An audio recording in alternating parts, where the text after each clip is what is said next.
Eh bien, bonjour tout le monde, bonsoir tout le monde. On va commencer cette soirée. On est bien en ligne, c'est bon? Je crois que oui, c'est OK. Merci beaucoup, la technique. Nous vous accueillons donc ce soir pour notre soirée du Rassemblement de la gauche et des écologistes pour les départementales 2021 dans les Hauts-de-Seine pour le canton numéro 18, le canton de Malakoff et de Montrouge, qui s'appelle officiellement canton de Montrouge, mais qui réunit donc nos deux villes. On est ensemble pour environ 1h30 à peu près. Nous avons notre programme qui est sur la table et que nous allons pouvoir déployer et commenter pendant toute cette soirée, y compris avec vos questions. Est-ce que vous avez le chat sur Facebook et peut-être aussi sur YouTube si vous nous regardez depuis YouTube, qui va vous permettre de poser des questions en direct. Et nous avons une remontée des questions grâce à notre vive équipe technique que vous ne voyez pas, mais que nous voyons. On va commencer très simplement. Je vais vous présenter nos 4 candidats, nos 2 candidats et nos 2 remplaçants pour ces départementales. On va commencer par les femmes. Donc, la première candidate que l'on présente, c'est Dominique Trichet-Allaire qui est là. Dominique qui est maire adjointe à la transition écologique. En fait, ton intitulé est beaucoup plus long que ça. On l'a résumé comme ça, c'est plus simple. À Malakoff, dans la ville de Malakoff, dans laquelle tu habites depuis à peu près 8 ans, si je me souviens bien, c'est ça. Et à côté de ça, dans entre guillemets, la vraie vie, tu es ingénieur de certification auprès des structures de l'économie sociale et solidaire, l'ESS. Comme tu peux dire bonsoir. Oui, bonsoir, et en effet, c'est bien ça. Merci. Vous me dites si je me trompe. De l'autre côté, nous avons Joachim Timothéo. Donc, alors tu es, Dominique qui est à Europe Écologie Les Verts. Depuis près de 20 ans. Merci beaucoup. Ah, saloperie de masque. Joachim Timothéo, toi tu es conseiller départemental depuis 2015 déjà, donc tu es conseiller départemental sortant, tu te représentes pour ces élections, tu habites à Montrouge, tu es aussi conseiller municipal d'opposition à Montrouge, dans lequel tu habites depuis 28 ans déjà. Tu es responsable d'une équipe de recherche en charge des questions de jeunesse, d'éducation populaire et de vie associative. J'ai bon? Tout est OK? Merci beaucoup. Nous avons ensuite Virginie Aprikian. Tu es conseillère municipale déléguée à la lecture publique à Malakoff. Tu pourras nous en toucher 2 mots. C'est intéressant d'être déléguée à la lecture publique. Tu es malakofiote toi depuis une vingtaine d'années. Et tu es très actif dans le milieu associatif sur Malakoff et aux alentours. Tu es du parti Place Publique. Toi, Joachim, tu es du Parti Socialiste, pardon, je ne sais pas si je l'avais dit tout à l'heure.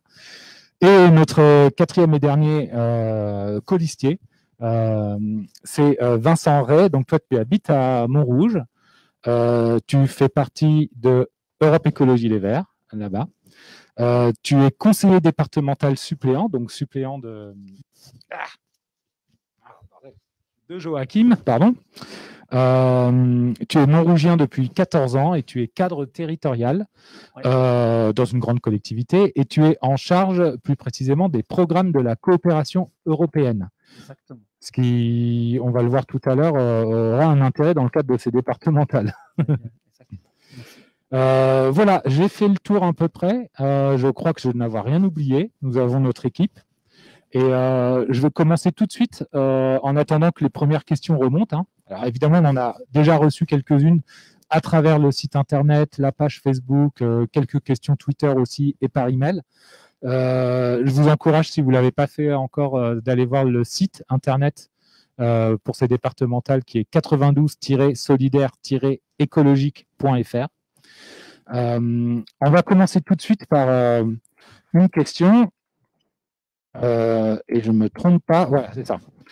La question étant, parce que c'est une question qui revient beaucoup quand on tracte sur les marchés, c'est quoi exactement les compétences d'un département? Est-ce que quelqu'un peut me répondre là-dessus, notamment pour expliquer à ma maman qui habite dans les Hauts-de-Seine et qui, quand je lui explique on est sur les départementales, elle dit, mais ça sert à quoi? Donc, ça sert à quoi un département aujourd'hui? C'est quoi les compétences que gère le département? Joachim, Ouais, comme oui, si tu le souhaites, je peux dire quelques mots je le sur ce souhaite. sujet-là. Très bien. J'ai peut-être juste mon masque 2 petites secondes pour parler. Bonsoir à toutes et à tous.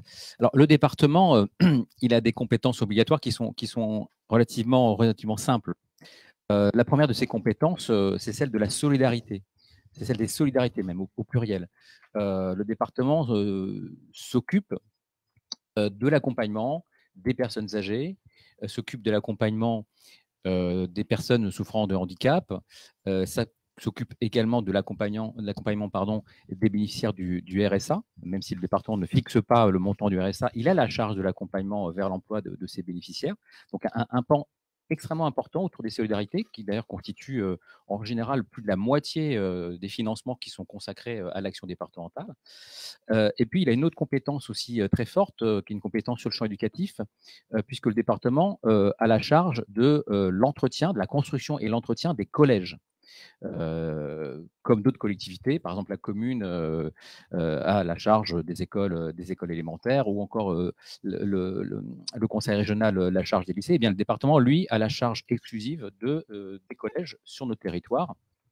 Et donc, il en assure l'entretien. Et puis, il y a une dernière compétence qui est pas des moindres, pardon, dans les effets de la vie quotidienne, autour de la question des transports, et notamment de la question de l'aménagement des routes, du réseau de routes départementales, qui est encore très, très important sur notre territoire alto-séquanais, où là encore, il doit en assurer l'entretien au jour le jour. Voilà, donc trois champs importants, les solidarités, l'éducation au travers des collèges, et puis les transports au travers des questions de l'aménagement et de l'entretien des routes départementales. Merci beaucoup. Ce qui veut dire donc, concernant les collèges, le département n'a pas la main sur ce qui est des pédagogies, des programmes, etc. Non, pas du tout. Ouais.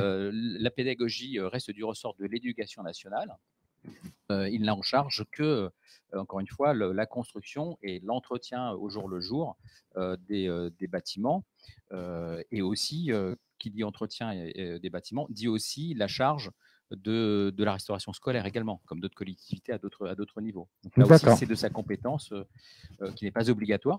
La restauration scolaire n'est pas une compétence obligatoire, mais c'est celle qui est prise en charge par le département également dans les collèges. Merci Joachim.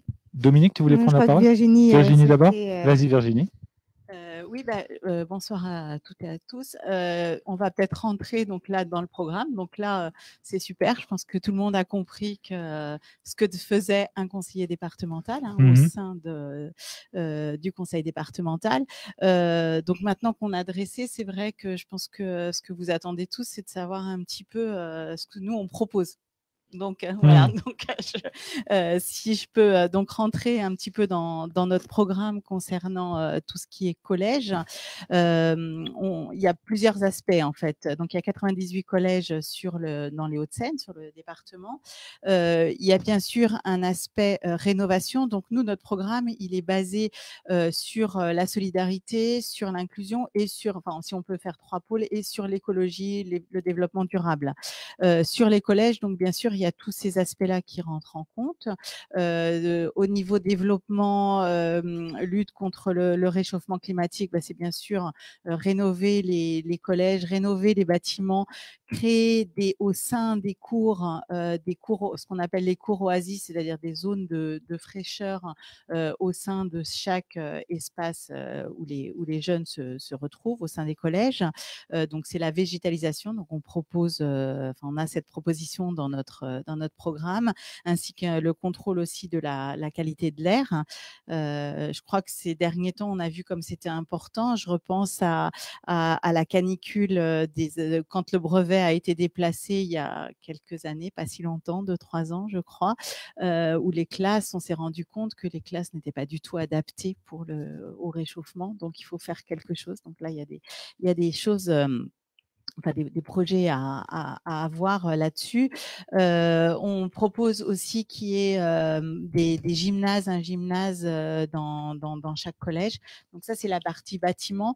Après, on va continuer sur le reste, mais il y a des bâtiments, et puis il y a aussi des jeunes, des enfants qui doivent être bien encadrés. Donc on n'est pas sur la partie pédagogique, mais on peut mettre des moyens pour les aider à s'orienter. Donc ça, c'est dans une de nos propositions. Parmi nos propositions, il y a le soutien à l'orientation par des forums, le forum 92 à l'orientation, qui peut être intéressant. Et dans un département comme le nôtre, où il y a tellement d'entreprises, elles ne manquent pas, c'est aussi d'aider à des bourses au stage pour les troisièmes, parce qu'il y a beaucoup d'élèves qui restent un petit peu sur le carreau, entre guillemets. Donc voilà, je ne vais pas tout détailler, donc on va se passer la parole. Oui, on voit que dans le programme, il y a tout un pan sur justement la rénovation des collèges et l'entretien des collèges et de fortes ambitions sur le sujet. Et tu veux prendre la parole, Dominique? Tu peux la prendre. Je vais faire un peu comme mes colistiers. Je vais enlever mon masque.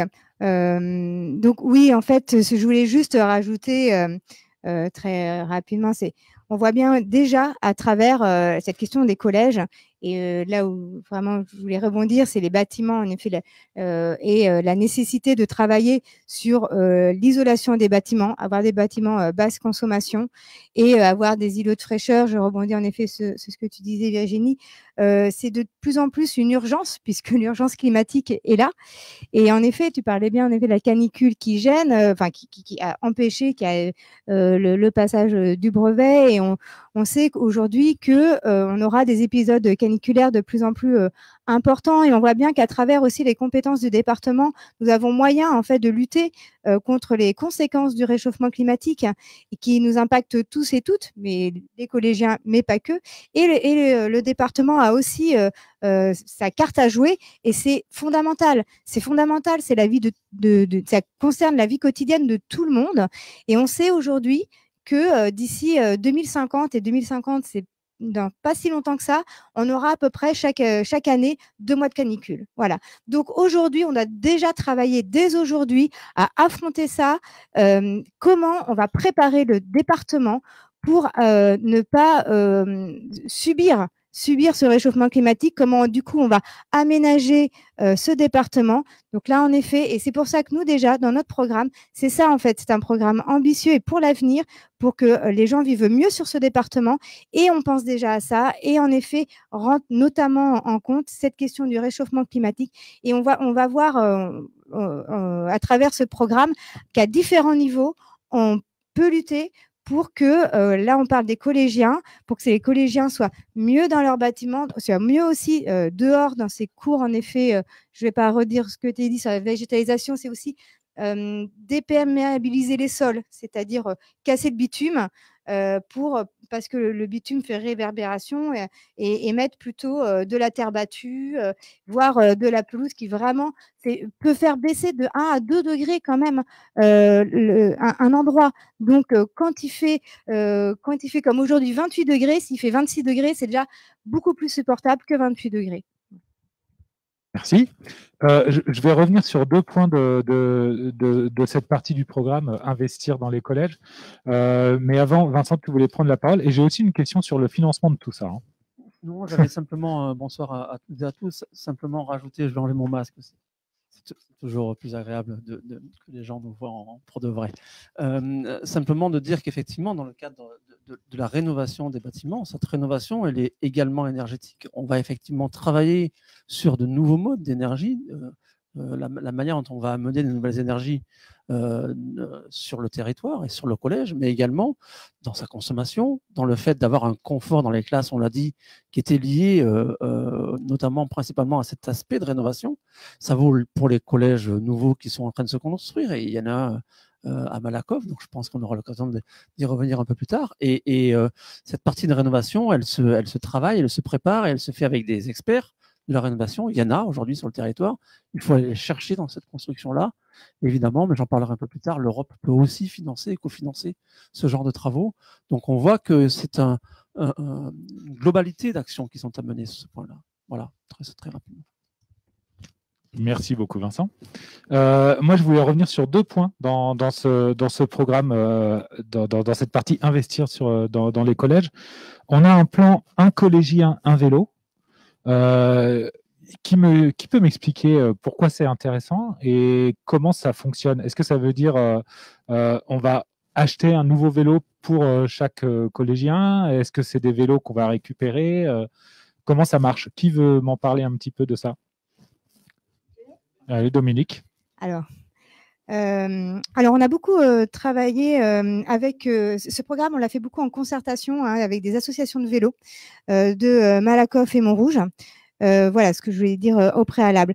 Et en effet, ce plan un collégien, un vélo, eh bien déjà, on s'est dit, mais les collégiens, voilà, c'est de la 6e jusqu'à la 3e. C'est-à-dire qu'on sait bien qu'entre la 6e et la 3e, eh bien, ce n'est pas les mêmes âges et ce n'est pas les mêmes tailles. Voilà, c'est la période de l'adolescence. Et en fait, et donc, un vélo pour un 6e ne va pas forcément être adapté pour quelqu'un qui est en 3e. Et c'est pour ça qu'en fait, on a d'une part, et d'autre part, comme on est aussi sur des préoccupations d'économie circulaire, c'est-à-dire limiter aussi la consommation, on va favoriser les bourses d'échange. En fait. Donc là, on peut très bien imaginer différentes manières de faire ça, des bourses d'échange. Ça peut être tout à fait en physique, on se retrouve, ce qui existe déjà dans les villes. Moi, je sais que, enfin voilà, c'est pas une grande innovation, mais il faut le faire. On peut aussi très bien passer par des plateformes. On peut très bien dire, bon, bah, moi, l'année prochaine, je change de vélo. Voici mon descriptif, la photo, une sorte… non, je ne vais pas faire de pub, mais bon, on connaît des plateformes qui font ce genre de choses. Donc, en effet, on était plutôt parti sur une bourse d'échange. Et aussi, ce qui nous a été vite remonté, c'est qu'un vélo, eh bien, en fait, c'est pas tout, mais nous, ce qu'on veut, c'est que le vélo devienne une pratique du quotidien. Et donc, en fait, il faut que ce soit aussi sécurisé. Et donc, c'est pour ça aussi qu'on tient à ce qu'il y ait aussi une prise en charge des équipements, c'est-à-dire le casque et aussi l'antivol. Et mine de rien, un bon antivol, ça coûte cher. Donc, c'est un accessoire qui n'est pas accessoire. Oui, et je rajoute d'ailleurs effectivement un détail, c'est vrai que tout ce programme, donc, que vous retrouvez aussi sur le site 92-solidaire-écologique.fr, a été co-construit notamment avec toutes les personnes bénévoles qui ont participé au comité de campagne. On a eu 4 ou 5 réunions en visio depuis 2 mois à peu près, qui réunissaient entre 20 et 30 personnes à chaque fois. Et c'est tout un travail que de réussir à faire une synthèse de toutes les suggestions qui sont faites. J'avais une autre question concernant ce plan vélo. Je vois parmi tous les points un chapitre pour des cantines de qualité qui indique des repas équilibrés 100% bio et menus végétariens alternatifs quotidiens. Le 100% bio, on a l'ambition de le réaliser d'ici la fin de la nouvelle mandature, très vite. Et comment on le rend, concrètement, on arrive à avoir du 100% bio dans les assiettes de tous les enfants des Hauts-de-Seine? On y arrive de manière assez facile, en fait. Tu vas nous expliquer ça. Voilà, je pense qu'on peut y arriver de manière assez facile. D'abord, avant de dire comment on va y arriver, dire d'abord l'exigence qui est la nôtre. Notre exigence, c'est qu'on ait d'abord des cantines de qualité et que la restauration scolaire de nos collèges devienne enfin une restauration de qualité. Aujourd'hui, les cantines, enfin la restauration scolaire est laissée à la charge des grands industriels du secteur. Et il suffit de rencontrer dans nos communes ou avoir même soi-même eu un enfant au collège pour savoir quelle est aujourd'hui la qualité désastreuse de ce qu'on trouve dans les assiettes de nos collégiens dans ce département. Quand d'ailleurs ils ont quelque chose dans leur assiette, puisque aujourd'hui, le grand scandale aussi des cantines dans ce département, c'est que l'entreprise privée qui a le marché est quelquefois dans l'incapacité dans l'incapacité de fournir un repas aux élèves. Donc de vrais dysfonctionnements. Donc une qualité dégradée, un service rendu totalement aléatoire, qui plaide aujourd'hui pour qu'on fasse table rase du passé et qu'on aille vraiment, véritablement vers des cantines de qualité. C'est une exigence très forte.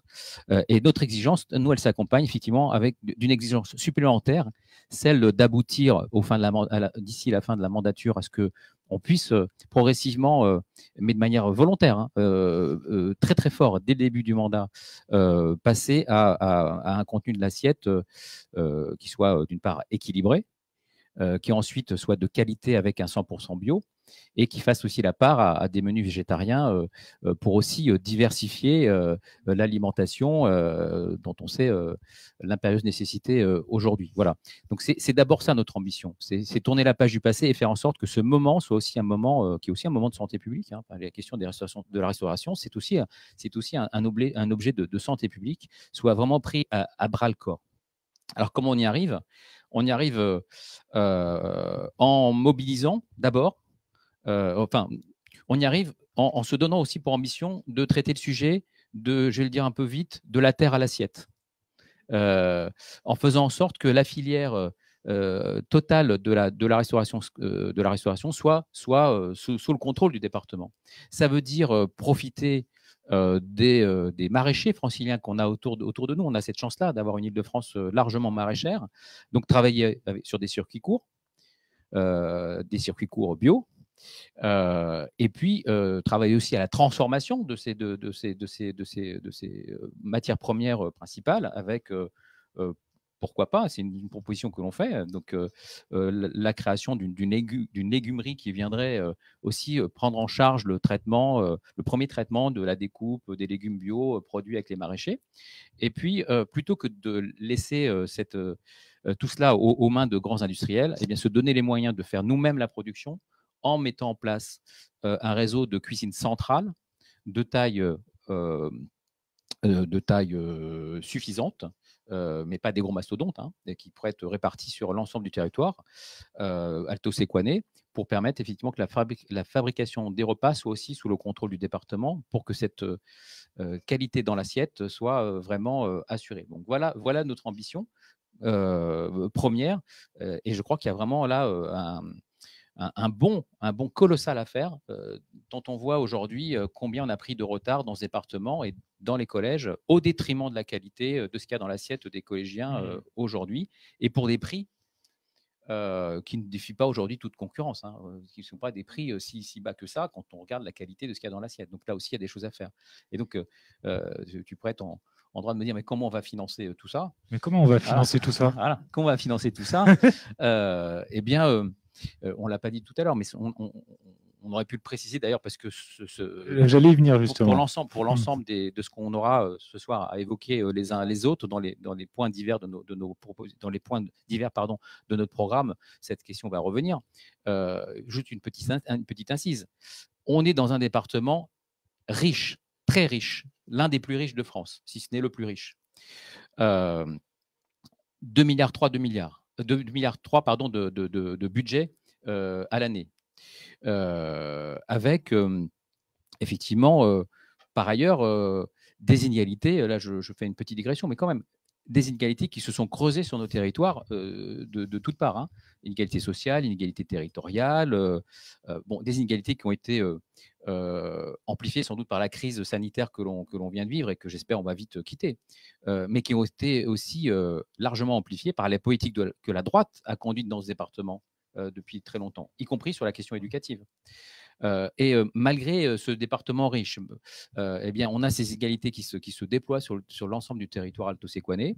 Et d'un autre côté, eh bien, moi, depuis que je suis élu, donc depuis 6 ans aujourd'hui, et tout au long du mandat, je n'ai fait qu'un seul constat, regretter d'ailleurs ce constat, c'est que malgré tout ça, malgré ces situations dégradées et difficiles pour un nombre considérable de nos concitoyens, eh bien, le département dégage annuellement un excédent d'1 demi-milliard d'euros d'argent qu'il ne dépense pas. Voilà. Donc tous les ans, un quart du budget ne sert à rien.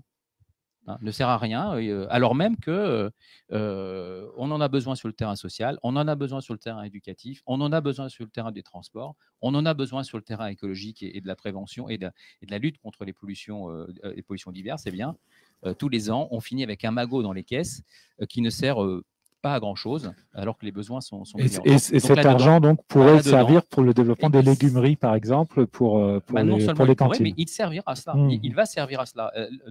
L'ensemble de notre ambition, c'est de faire en sorte, non pas de jeter l'argent par les fenêtres, ne prenons pas l'extrême, ne faisons pas croire à ceux qui nous regardent aujourd'hui que notre ambition, c'est de jeter l'argent par les fenêtres. Aucunement, évidemment que non.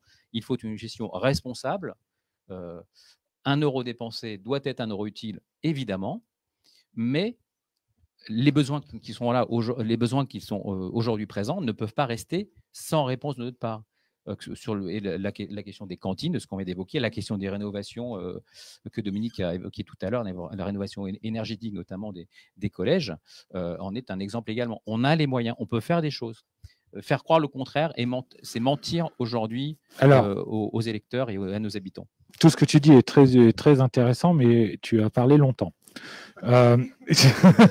Dominique, et après je voudrais rebondir sur, en effet, ça apparaît, notre programme pourrait pas, enfin, notre programme est économe, en fait, je veux dire. Ce que nous proposons, en fait, il faut savoir, là, je vais revenir sur l'alimentation, une alimentation de qualité dans les collèges, avec aussi des repas alternatifs végétariens. En fait, ça permet de lutter contre le gaspillage alimentaire. Parce que la réalité, en fait, on le sait bien, quand les collégiens ont dans leur assiette des choses qui ne leur plaisent pas, ils ne le mangent pas. Et ça, en fait, ce n'est pas être économe. Voilà. Et nous, ce n'est pas ce qu'on propose. Nous, en effet, et on le sait bien, que lorsqu'on propose un plat en alternatif, eh bien, en fait, il y a moins de gaspillage alimentaire. Voilà. Donc, c'est pour ça que moi, j'estime que notre programme, c'est le plus raisonnable. Alors, on va passer sur un autre aspect du programme, mais avant, j'ai une question à vous poser, qu'on m'a posée à moi-même lors des tractages notamment. C'est la question de vous allez être élu, soyons positifs. Une fois que vous êtes élu, vous êtes au conseil départemental. Est-ce que vous êtes au conseil départemental en tant que représentant des habitants de Montrouge et de Malakoff ou en tant que conseiller départementaux qui s'occupe de toutes les Hauts-de-Seine? Qui peut m'expliquer ça, qui ne soit pas Joachim? Pour le temps de parole. En sortant je peux simplement Vas-y, Vincent. J'allais dire les deux.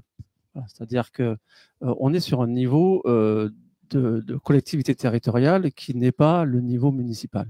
On sait qu'effectivement, la territoriale est divisée sur ces 3 axes. On l'a dit tout à l'heure pour les écoles, c'est exactement ça l'idée.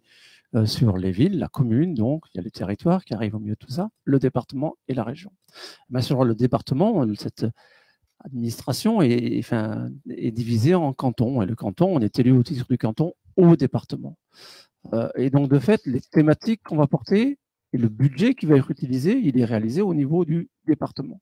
Donc, bien sûr que tu vas concrètement travailler pour les Malakofio, Malakofiotes, Montrougiennes, mais tout ça dans une logique départementale qui, en plus, derrière, une logique de groupe politique et d'acteurs politiques avec qui on va travailler. Donc, voilà, simplement.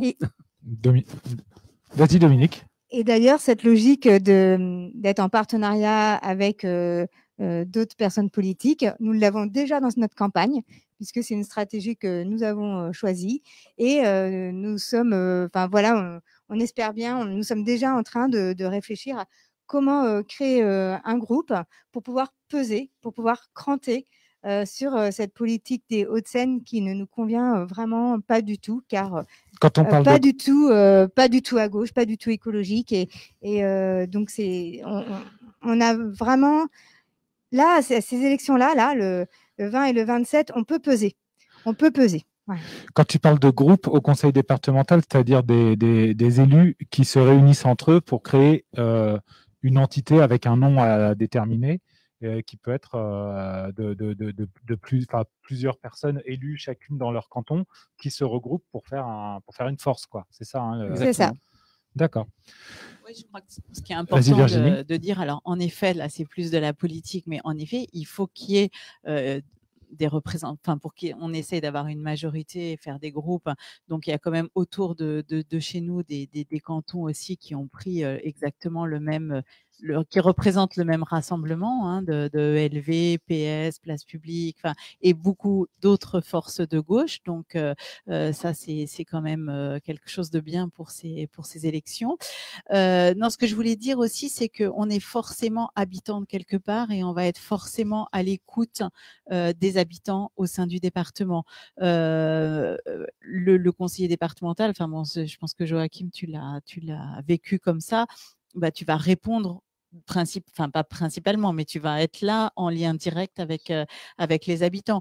Donc, je vois que quand il y a des choses qui se font vraiment sur une ville, donc comme tout à l'heure, on parlait du collège Henri Vallon, la décision a été prise au niveau à Malakoff, pardon, la décision a été prise au niveau du département.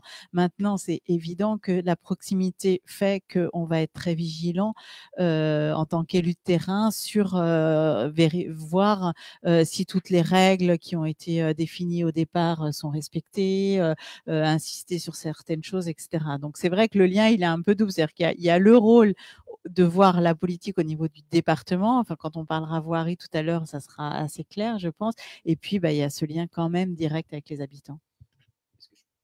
Je voudrais juste là-dessus rajouter quelque chose de très bref. Quand on est élu, ce qu'on défend, c'est l'intérêt général. L'intérêt général ne se limite évidemment pas aux limites de notre canton. Donc, nous serons des élus du canton Malakoff-Montrouge. Donc, les intérêts, évidemment, des habitants de notre canton sont ceux sur lesquels que nous défendrons, bien sûr, et sur lesquels nous battrons et pour lesquels nous battrons l'intérêt de nos villes, de notre canton, au sein de la politique départementale, évidemment. Et c'est d'ailleurs, quand on regarde notre projet, on a des propositions spécifiques pour notre canton, pour Malakoff, pour Montrouge. Plus largement, les élus des 23 cantons, puisque le département, ce sont 23 cantons, sont amenés à se prononcer sur l'ensemble de la politique départementale et donc sur l'ensemble des situations des autres cantons. D'ailleurs, moi, j'ai entendu des candidats concurrents moquer quelques écrits que j'ai pu faire sur, par exemple, la préservation des berges de la Seine, au motif que la Seine ne circulerait pas sur notre canton. Je confirme. Elle ne circule pas. Je confirme. Elle ne circule pas sur notre. Elle ne coule pas dans notre canton. Pour autant, cette question de la préservation de la Seine, la question de la biodiversité, on en parlera tout à l'heure, sur ces berges de Seine, sont d'intérêt général. Voilà. Et nous devons nous préoccuper de ces questions-là. De la même manière que le développement dans le nord de notre département d'un immobilier de bureau totalement débridé sur la Défense, ce sont des questions que Dominique et moi aurons à traiter sur le mandat qui vient. Donc, inscrire les préoccupations des Malakofiotes, des Montrougiens, des Montrougiennes, inscrire cette préoccupation dans un ensemble plus large dans lequel s'inscrit le combat politique. Et ensuite, et j'en terminerai, mais peut-être que Vincent pourrait évoquer un point, il y a la manière dont on va travailler avec nos habitants. C'est une chose que de défendre à l'Assemblée départementale notre projet, nos propositions, c'en est une autre. Et il faut les articuler, la manière dont on les prépare et la manière dont on peut être les porte-voix des habitants. Et là-dessus, on a des propositions. Effectivement, et je poserai la question à Vincent tout à l'heure sur cette question, mais pas tout de suite, tu peux remettre ton masque. Parce qu'on va revenir à... C'était super bien vendu. C'est vrai, c'était pas mal, c'est bon mouvement, mais je m'y oppose. Exactement. Un rebondissement cette fois. Parce que moi, je tenais à ce qu'on parle d'abord, de revenir un peu sur le programme lui-même, et qu'on parle d'abord une des autres pages importantes de notre programme, celui du respect des droits de chacune et de chacun dans les Hauts-de-Seine, et notamment sur cette problématique du non-recours aux droits. Et on a pas mal de choses à présenter là-dedans. On a une page assez conséquente. Est-ce que Virginie, tu veux nous en parler un petit peu aussi ? Oui, alors c'est un constat qu'on a fait. Il existe, les aides existent, elles sont nombreuses, elles ne sont pas suffisantes. On peut toujours, bien sûr, elles ne couvrent pas tout, mais il existe quand même un certain nombre d'aides dans le département ou des aides qui sont de l'État, mais qui vont être affectées par le département. Mais un constat important, c'est qu'il y a un nombre important d'aides qui ne sont pas attribuées parce que non demandés. Voilà, je ne sais pas si je suis très claire, mais donc il y a vraiment une lutte à faire là-dessus contre réduire le non-recours au droit. Alors ça passe par de l'information, par un accompagnement des personnes qui ont le plus de difficultés à se débrouiller, si on peut dire, de la simplification des dossiers. Donc ça, c'est quelque chose qu'on souhaiterait mettre en place. Et bien sûr que les services soient plus près des villes, hein, enfin, qu'il y ait une proximité avec les habitants. Donc, c'est le retour dans chaque ville des services sociaux. Ça, c'est important, donc cette proximité. On peut en parler notamment sur les PMI qui sont quand même la protection importante, sur la protection maternelle et infantile. Certaines ont été fermées ou regroupées. Donc, il y a eu des regroupements au sein dans une seule ville, et donc d'autres ont été fermés, ou des horaires d'ouverture limités. Donc ça, vraiment là, on veillera à ce qu'il y ait une réouverture de PMI dans chaque ville. Donc ça, c'est une forme de droit aussi, hein, c'est un accès au droit. C'est aussi veiller à ce qu'il y ait du planning familial ouvert, accessible pour les jeunes, les moins jeunes, mais dans toutes les situations possibles. Une façon aussi peut-être que si on n'accède pas à ces aides, c'est qu'il y a un problème avec le numérique, hein, parce qu'il y a un fort sujet sur l'exclusion numérique. Donc ça, c'est un point aussi de notre programme, hein, de permettre avec des conseillers numériques, des conseillers au numérique, de les déployer soit sur les services sociaux ou dans d'autres antennes possibles. Mais c'est vrai que c'est un sujet sur lequel on est attentif, hein. Ok. Est-ce que quelqu'un d'autre veut ajouter quelque chose en complément là-dessus, notamment sur le bilan de cette mandature gérée par la droite sur ces questions-là, qui semblent effectivement assez facilement critiquables, vu les baisses de budget, etc. C'est presque une liste à la Prévert, d'ailleurs. Oui. Rappeler les moins 40% pour les PMI, par exemple. Par exemple, qui est moins 40% pour les PMI. qui est en effet Moins un des 40% bilans de la droite. C'est un des bilans de Voilà, de pour cette la protection maternelle infantile, c'est quand même pour les jeunes mamans et leurs bébés. Voilà. Donc voilà la considération qu'a la droite pour les jeunes mamans et les bébés sur le territoire.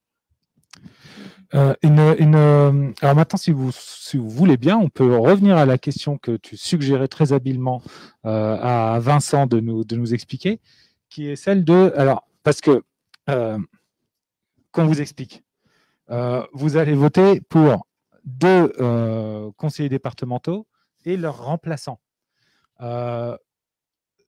Beaucoup de personnes se sont demandé, ça veut dire quoi, le remplaçant, il sert à quoi? Est-ce qu'il est là simplement si le conseil départemental disparaît?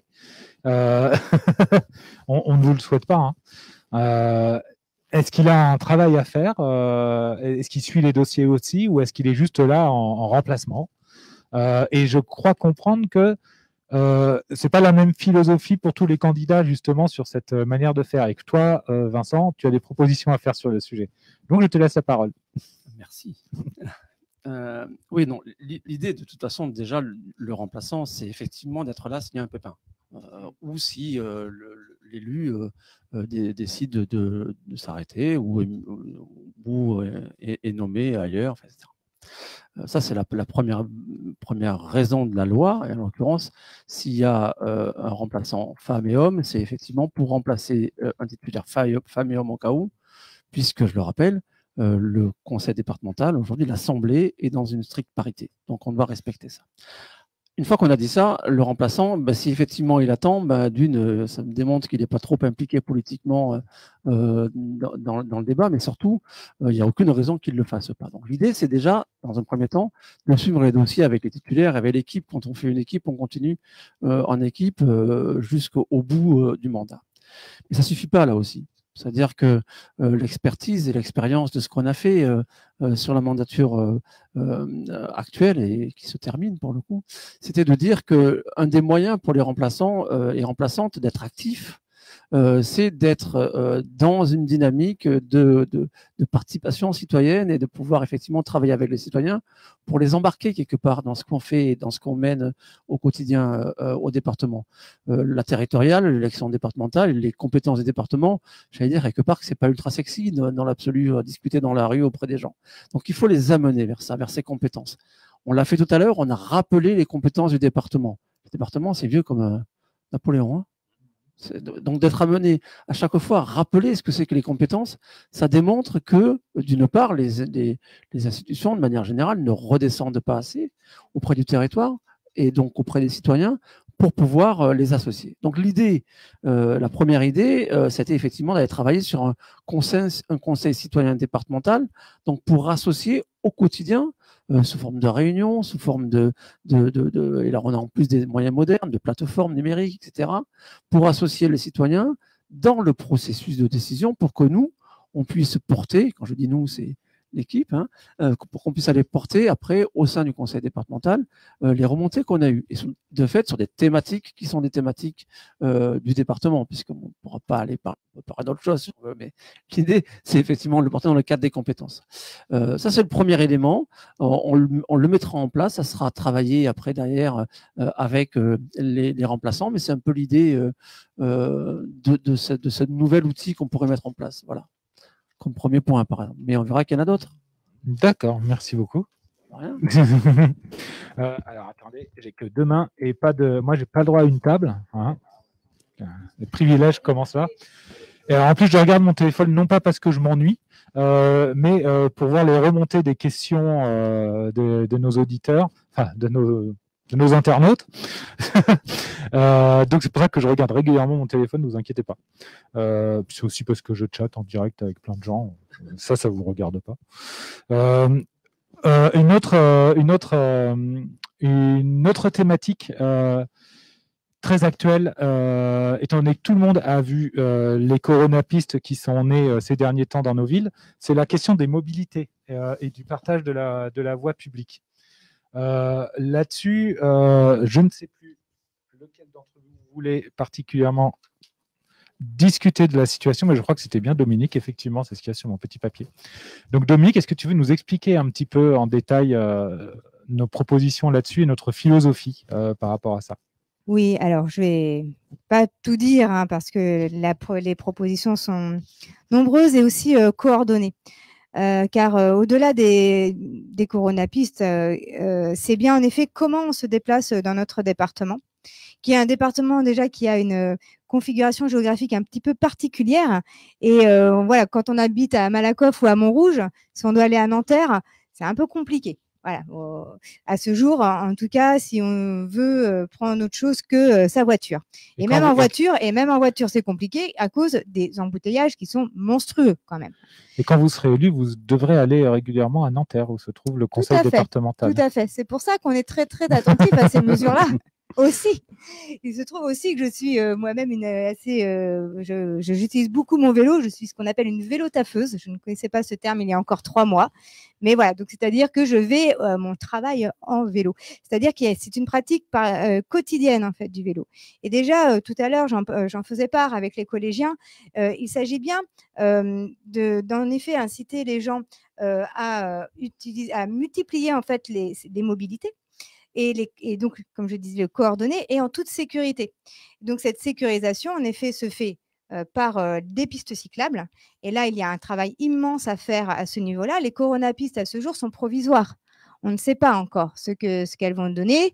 On est même plutôt dans l'interrogation, voire la crainte qu'elles disparaissent, alors que les routes départementales sont quand même des axes extrêmement importants, larges, où on a tout à fait la place de faire des pistes cyclables. En fait, même les routes départementales, donc c'est vraiment l'image du monde d'avant. C'est vraiment l'image des années 80 où vous avez des gros axes arrivant dans Paris et qui est une catastrophe. On le sait bien, c'est une catastrophe au niveau des embouteillages, c'est une catastrophe au niveau des pollutions, de la fluidité. On le sait aujourd'hui que c'est des choses à ne pas faire. Et donc, nous, ce qu'on veut, en fait, c'est de coordonner différentes sortes de mobilité. C'est-à-dire, en effet, des pistes cyclables sécurisées avec des carrefours aussi sécurisés. Parce que, alors, quand on est sur les départementales, hein, c'est quand même assez... quand on veut tourner à gauche, et là, je pense notamment j'ai parlé des départementales sur notre territoire, pour le coup de Malakoff-Montrouge, c'est la RD 920 ou la RD 906. Elles ne sont pas en vélo ou même à pied, c'est un peu compliqué. On ne se sent pas forcément très en sécurité, notamment s'il faut les traverser, en fait. Donc, il y a vraiment un travail à faire là-dessus. Et bien sûr, tout notre programme pour les mobilités, c'est aussi d'articuler avec des transports en commun, parce qu'en effet, tout le monde ne peut pas faire du vélo. Voilà, hein, moi, par exemple, j'ai une maman qui a mal au genou. Elle fait encore du vélo, mais parfois, bah voilà, c'est pas possible. Donc en fait, il faut aussi, parce qu'on veut aussi un département inclusif. Et donc, c'est pour ça aussi qu'on a besoin de transports en commun. Et là, pour des personnes qui peuvent avoir des difficultés de mobilité, je pense beaucoup aussi au bus. Et on sait bien que le département aujourd'hui a le projet d'arrêter certaines lignes de bus, alors que les bus, quand on est en poussette, quand on est en fauteuil roulant, quand on a un caddie, mais en fait, c'est au même niveau. Donc, c'est pour ça que c'est intéressant à garder les bus comme les trams d'ailleurs. C'est pour ça qu'il faut bien un ensemble en fait de mobilité, donc de transport en commun, de vélo, pour différents usages et différentes personnes. Parce qu'en fait, nous aussi, ce qu'on souhaite, c'est ce qu'on disait aussi avec l'intérêt général, on prend les gens comme ils sont, en fait. Et voilà, qu'ils soient avec famille nombreuse, ou qu'ils soient de difficulté de marcher, ou fans de vélo, ou eh bien voilà comment en fait on veut articuler tous ces aménagements, ces infrastructures, pour que tous ces usages-là soient possibles sans conflit et en toute sécurité. On a beaucoup d'autres propositions. Je ne vais pas toutes les citer aujourd'hui parce que ça va être un petit peu long. Mais par contre, n'hésitez pas à aller sur le site internet. On a le programme en entier. Merci Dominique. Je veux quand même vous relancer sur ce sujet-là, sur 2 points. Déjà, une question qui nous a été remontée, qui est la question suivante. Je la résume, plutôt que ressortir mon téléphone à chaque fois. Les vélos, c'est très bien, le déplacement, tout ça, super cool. Les déplacements, les circulations actives, comme on dit aujourd'hui, plutôt que douce, circulation, pardon, active. Mais plus on ouvre de voies pour vélo, notamment les coronapistes, et moins on a de place pour se garer en voiture. Et c'est difficile de dire à tout le monde, vous abandonnez votre voiture maintenant. Moi-même, j'utilise mon vélo pour le travail, #vélotaf sur Twitter, mais j'ai aussi une voiture dont je me sers le moins possible, mais dont j'ai l'utilité de temps à autre quand même. Comment on fait quand on ouvre de plus en plus de voies pour vélo pour trouver des places pour les voitures? Je sais qu'à Malakoff, il y a des solutions qui existent, qui sont proposées. À Montrouge, je connais moins le sujet. Quelqu'un veut réagir sur cette question-là? Joachim? Oui, je peux apporter quelques éléments de réponse évidemment à cette question. D'abord, deux remarques. Une première remarque, pas deux, mais une première remarque avant de rentrer sur le fond. C'est qu'aujourd'hui, les coronapistes, elles sont majoritairement sur les axes départementaux, majoritairement, pas que, mais majoritairement sur les axes départementaux, donc sur la RD 920, sur l'ancienne Nationale 20 pour les Montrougiens, ou sur la RD 906, celle qui va des portes de Paris jusqu'au métro Châtillon-Montrouge. Ces deux axes-là, ce ne sont pas sur ces deux axes-là que l'on a un stationnement important. Je tiens à le dire, hein, notamment parce que c'est des axes, ce sont des autoroutes urbaines, notamment la RD 920, un peu moins la 906, mais quand même, ce sont des voies de circulation extrêmement intenses. Et il y a assez peu de voies de stationnement. Ça, c'est le premier point. Ce n'est pas pour minorer la question, hein, mais c'est un constat que je fais. Et c'est vrai d'ailleurs sur le reste du réseau des routes départementales. Ça, c'est le premier point. Le deuxième point, c'est qu'il ne s'agit pas d'être, comme l'a expliqué Dominique à l'instant, nos propositions, elles ne sont pas là pour exclure. Hein. On veut un département exclusif. On n'est pas là pour exclure une forme de mobilité ou un moyen de déplacement en particulier. On est là pour travailler à l'articulation de ces moyens de transport, et de travailler au fait que on puisse bien sûr continuer à prendre sa voiture si on a besoin de la prendre, mais qu'on puisse aussi partager l'espace public et partager les modalités de déplacement avec d'autres modalités de déplacement, justement le vélo, le transport en commun, le tram, le bus, la marche à pied, les trottinettes ou autre chose. Donc là, les coronapistes et leur pérennité, à mon sens, ne viennent, en tout cas celles qui sont portées par le département sur les axes départementaux, n'impactent pas cela. Ensuite, il faut qu'on regarde en revanche cette question, ce problème au niveau à l'intérieur des villes, où un réseau effectivement a pu aujourd'hui être dessiné.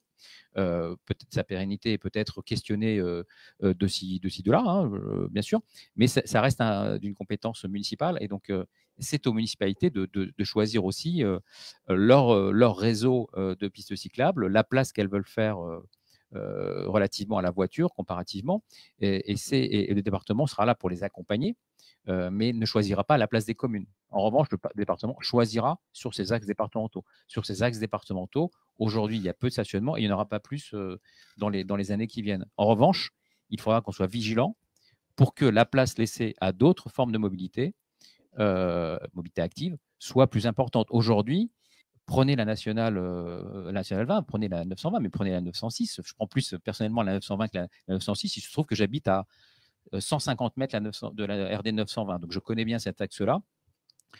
Cet axe-là est accidentogène, anxiogène, dangereux, polluant. Il est d'un autre siècle, comme le disait Dominique tout à l'heure.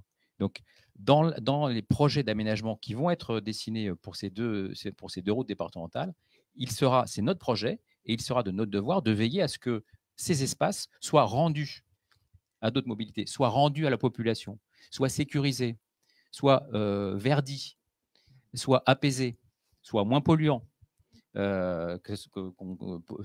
pollution sonore ou pollution de l'air. Voilà. Donc, il faut qu'on travaille à tout ça pour faire que ces deux axes qui traversent nos villes, hein, pardon, je suis un peu long sur les deux routes départementales, mais je pense que ce sont aujourd'hui, ce sont deux cicatrices qui entaillent nos villes. Hein. Je vais prendre une image un peu forte, mais ce sont deux cicatrices, voilà, qui entaillent nos villes. Il faut penser avec un A, hein, il faut penser avec un E et penser avec un A, ces cicatrices pour qu'elles s'intègrent dans la ville, qu'elles nous apportent un espace voilà, plus apaisé, plus partagé, parce que c'est là aussi que vont se jouer aussi les mobilités intramunicipales dans les prochaines années.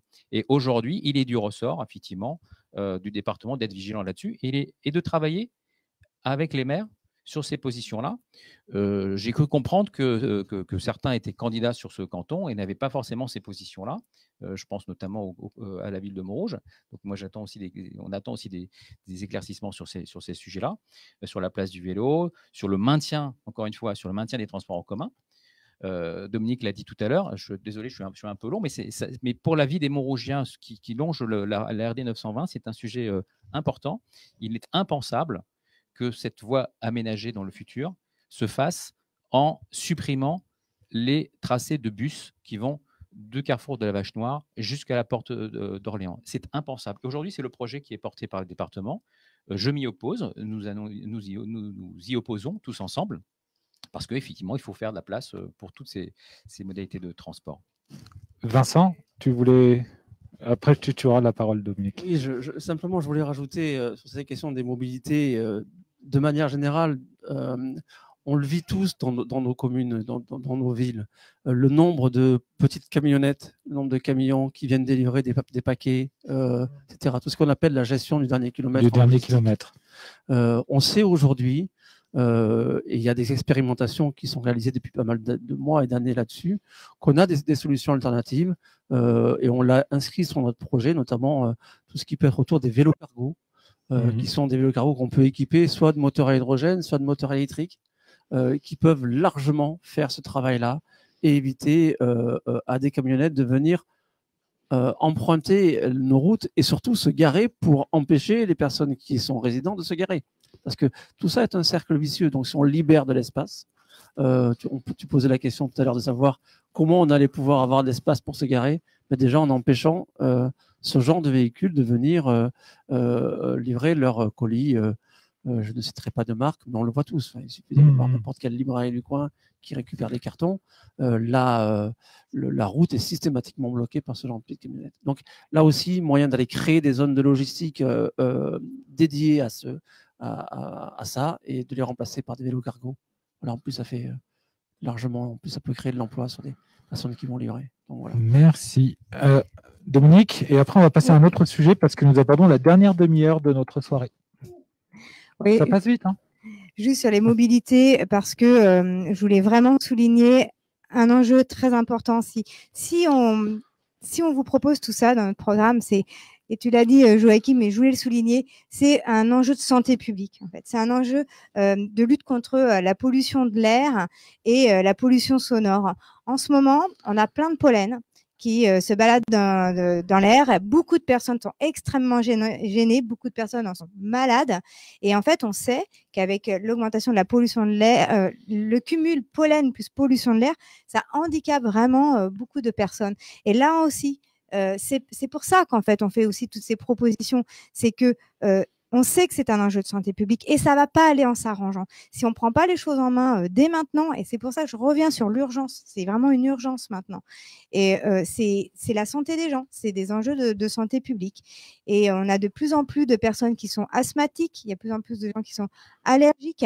Et là, je reviens aussi, on sait bien que la canicule, la chaleur augmente aussi la pollution de l'air. Avec aussi, maintenant, on a cette Covid-19 qui atteint aussi les poumons. Et ben là aussi, voilà, quand on coupe en fait tout ça, ça fait encore plus de difficultés à respirer. On est quand même sur des besoins primaires en fait chez les êtres humains. Et là, à nouveau, je redis, c'est cet intérêt collectif, l'intérêt général. C'est d'abord respirer, bien manger. Voilà, c'est ça notre programme quand même. Et aujourd'hui, c'est dès maintenant qu'il faut construire ça pour changer ce mode, cette manière de faire, cette société, parce que elle porte atteinte à la santé des gens. Et ça, ça aussi, c'est un scandale en fait. C'est pas possible. Nous avons encore à peu près 28 minutes ensemble. Il y a plein d'autres thématiques de notre programme que nous n'avons pas pu aborder encore bien en détail. Mais on a quelques questions qui remontent et on a une question qui va nous permettre d'aborder un pan du programme qu'on n'avait pas abordé encore. Après la pandémie, étant donné je l'ai plus sous la main, c'est pas grave, je veux m'en souvenir. Et étant donné les restrictions sanitaires qui ont fait que il n'a pas pu y avoir de spectacle, il n'a pas pu y avoir de culture pendant quasiment un an dans les Hauts-de-Seine, qu'est-ce qu'on propose sur ce sujet-là? Alors, on a évidemment tout un pan du programme qui s'appelle « Sauver la culture et le tissu associatif et sportif ». Est-ce que vous voulez évoquer chacun peut-être une ou deux des ambitions du programme sur la question culturelle? Dominique, peut-être, non? Tu viens de parler, donc... Allez, Joachim d'abord. Bien. Oui, effectivement, tu fais bien de rappeler que avec cette crise sanitaire et le Covid qui a frappé l'ensemble du territoire, des pans entiers ont été frappés. Des pans économiques, mais aussi tout ce qui concerne la culture et la vie associative. Et autant on a su les collectivités ont su, et le département aussi a su, je le reconnais de ce point de vue-là, apporter des aides au secteur de l'entreprise, aux entreprises, autant le département a trop peu fait pour le secteur culturel et associatif, et a laissé en grande déshérence ce secteur-là, qui va avoir du mal à se relever. Et là aussi, je pense et on a les moyens de le faire, je l'ai dit tout à l'heure déjà, il va falloir avoir un effort plus que symbolique, un effort vraiment très important en direction du secteur culturel, avec deux grandes propositions pour nous. La première, c'est une première qui est celle d'abord qui est faite pour essayer de récupérer la situation, d'essayer de sauver, ou de maintenir l'activité pour un certain nombre d'associations culturelles ou humanitaires ou d'autres champs, mais aussi tous les acteurs culturels. C'est la création d'un fonds de soutien en faveur des acteurs culturels locaux, notamment ceux qui ont été, dont l'activité a été totalement dévastée par la crise. Donc ça, je pense que c'est une urgence de première importance que de créer ce fonds de soutien pour venir soutenir très vite, maintenant, ce secteur. Quand on parle du secteur, concrètement, ça veut dire qu'on parle des associations, on parle des acteurs, des artistes intermittents, voilà, on parle ceux qui font la culture. Enfin, ceux qui font l'art et la culture. Ceux qui font la culture, aussi les techniciens. Je pourrais dire les acteurs culturels locaux, donc les associations, les compagnies de théâtre, les structures organisées, voilà, qui n'ont pas été soutenues. Certaines l'ont été, notamment les compagnies nationales l'ont été, mais les compagnies locales, départementales ne l'ont pas été, ou en tout cas l'ont été insuffisamment. Et donc ça, c'est tout de suite. Ça, c'est ce qu'il faut faire tout de suite. Dès qu'on arrive, c'est ça qu'il faut faire. Un fonds de soutien pour sauver la culture, sauver le tissu associatif dans toute sa diversité. Et puis ensuite, eh bien, il faut accompagner les initiatives locales pour la création et le développement des arts vivants notamment, pour là aussi appuyer toute la création, tout ce pan de la création artistique. Voilà deux mesures que je pourrais citer. Il y en a bien d'autres, peut-être que... Allez, je prends la Virginie, suite des prends la autres, suite. Ensuite, on aura une autre question sur un tout autre sujet. Comme j'avais Virginie. commencé sur le collège, on continue sur le collège. Ouais. Donc, on a comme idée de développer, donc parce que voilà, il faut donner des espaces pour que les artistes puissent créer et montrer leur art aussi. Donc, on n'est pas que dans le soutien, mais bon, il faut aussi, les soutenir en leur permettant de créer et de faire un lien aussi avec les jeunes. Donc, ça c'est donc développer des résidences d'artistes dans les collèges. Donc, ça serait une de nos propositions, et d'appliquer une sorte de 1% artistique qui permet de commander des œuvres d'artistes dans le cadre de chaque nouvelle construction publique. Donc, c'est des projets très précis, des propositions très précises. Donc, ça, c'est pour le service culturel. Et puis, l'associatif aussi, on a un volet pour les associations plus générales, donc pas que les associations culturelles. Mais on sait très bien qu'un des problèmes des associations, c'est une année, on a une aide, et puis après, on l'a plus. Et puis, voilà, donc c'est difficile de mener des projets à long terme. Donc, c'est d'avoir des aides pérennes. Il faut voir comment on les détermine, mais dans le cadre d'une charte d'engagement réciproque, et pour que les associations se sentent soutenues tout le temps sur le long terme et puissent envisager des projets, voilà. Merci. 21h38, on s'achemine doucement vers la fin de la soirée. Mais alors, parmi les questions qui sont posées, il y en a plusieurs sur le fait qu'une fois qu'on est élu et qu'on a sa place, entre guillemets, bien au chaud au conseil départemental, comme si c'était des vacances, d'être... qu'est-ce qui prouve, qu'est-ce qui fait qu'on reste à l'écoute des citoyens? On a par exemple un jeune de Malakoff qui nous dit moi j'ai 18 ans et dans votre programme, qu'est-ce qui ferait changer ma vie? Qu'est-ce qui va changer mon quotidien?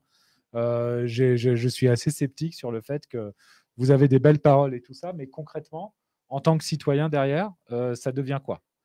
On a une page qui s'appelle « Inventer une nouvelle dynamique citoyenne », qui, à mon avis, répond un peu à cette question. Donc, est-ce que Vincent ou Dominique, vous voulez parler un peu notamment du Conseil de la jeunesse? Je ne sais plus, on ne m'a pas dit quel était le prénom de ce jeune homme, ou du droit de saisine citoyenne. Bon, il y a deux questions, et la question dans son ensemble est absolument géniale. Déjà qu'un jeune, excusez-moi, de 18 ans, s'implique et ait envie de s'impliquer dans la vie publique, citoyenne, c'est suffisamment génial quelque part pour le citer, parce que il y en a quand même, il y a de moins en moins de personnes qui sont intéressées par cette implication-là. Alors après, c'est un jeune de 18 ans, il a la vie devant lui. Dans sa vie, il a une vie citoyenne, il a aussi une vie d'étudiant. Et puis pour pouvoir effectivement se lancer dans la vie professionnelle après, suivant ce qu'il veut faire, et puis il aura largement le temps de pouvoir le préparer. Il y a 2-3 petits points qui sont intéressants par rapport à ça. Déjà, nous, on prévoit effectivement de faire un conseil de la jeunesse au niveau du département. C'est des exemples qui ont déjà été faits dans d'autres départements en France, même dans d'autres régions en France, un peu moins aujourd'hui, c'est souvent le cas. Et ça, c'est d'amener les jeunes au conseil départemental pour les faire travailler sur des compétences du département pour qu'ils puissent effectivement s'impliquer dans cette décision politique et de les associer à ça. Évidemment, tout ça, derrière, on pourrait également venir permettre de travailler sur la proposition qu'on va faire d'avoir un budget participatif. On a à peu près chiffré ça à 5 millions d'euros pour que des projets d'intérêt collectif dans une démarche de développement durable puissent être lancés. Les jeunes pourraient très bien être associés à cette décision-là et à ce budget participatif. C'est les deux premiers éléments pour lui répondre directement. Après, on a ce qu'on a proposé dans le projet autour du droit de saisine citoyenne. Je pense que vous avez compris que je suis très impliqué dans les questions européennes et vous savez que le droit de saisine permet aujourd'hui au niveau européen de pouvoir saisir des instances. Mais ça serait la même idée, à une échelle évidemment bien moins grande et sur des compétences du département que les citoyens se réunissent pour interpeller le département et les faire travailler sur une thématique qu'elle soit à déterminer suivant ce que eux veulent, pas nous, eux. Et donc tout ça, toutes ces différentes démarches qu'on aura proposées et qui sont proposées sur notre projet, ça fait effectivement, ça permet effectivement d'inventer ces nouveaux outils, quitte à en créer au fur et à mesure du mandat. Enfin, c'est pas quelque chose d'exclusif, encore une fois. Voilà.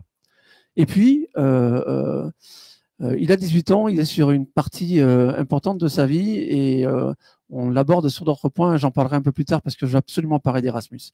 Donc, j'en parlerai après. C'est vrai. Voilà. Je dois parler d'Erasmus. Dominique, Juste pour oui.